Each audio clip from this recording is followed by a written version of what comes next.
Okay, now we're going to talk handles. I need clay first before I can get started on building my handles, and you should have already watched the videos on handles and the 3 different ways of building handles.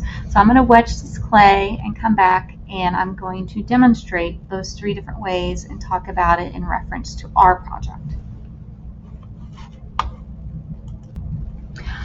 Before I wedge this clay though, I forgot to mention something.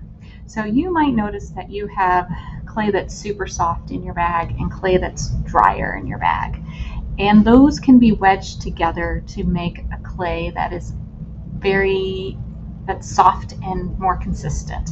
What I don't want to use is clay that I've just handled. So for my demonstration, I use this clay. It's cracking and drying out, and I don't want to use that right now. So I'm going to take my soft clay, well, actually I'm going to take my drier clay, and I'm going to squish it down, and then I'm going to take my softer clay and put it in the middle of that dry clay, and grab some more of that drier clay, and almost like I'm sandwiching it in between the soft and dry clay. And really you just want the drier clay to be on the outside. This is going to make a bit of a mess, I can already tell, but I'm probably going to end up with some really nice soft clay to work with. All right, see you in a few minutes here. All right, now I have wedged clay, and it's pretty soft. So I'm going to work on making my handle. So what am I going to do? I'm going to grab some of this clay, pull some off. Okay. I'm going to squeeze it because I'm making a coil.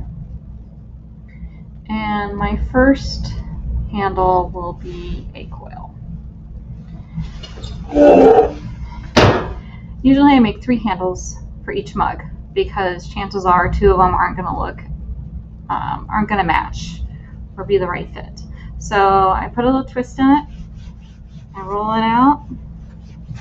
I've not given myself very much room here.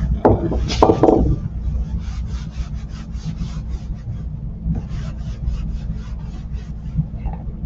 All right, my coil is not the prettiest, but this will work for a handle.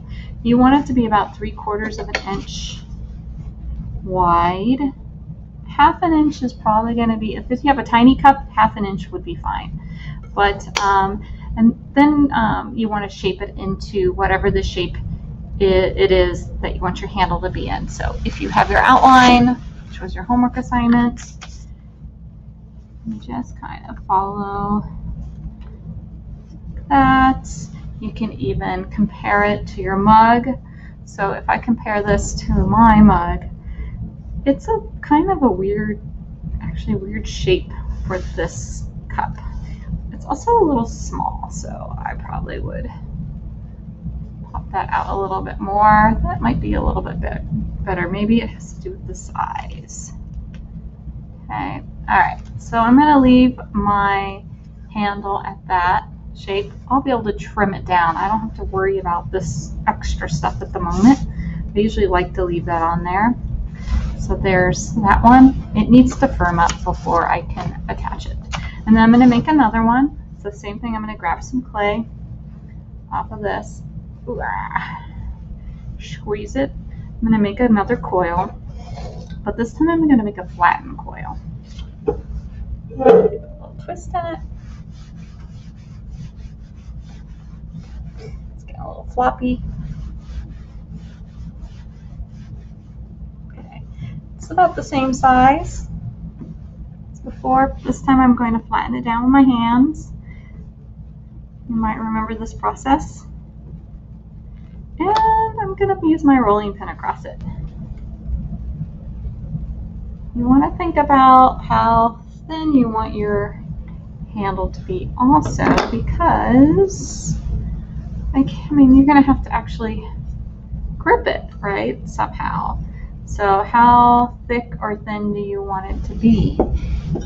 Here's the one that's a lot thinner. This one's actually pretty pleasant to hold, except maybe my fingers are a little too far away from the cup. So, but I can also position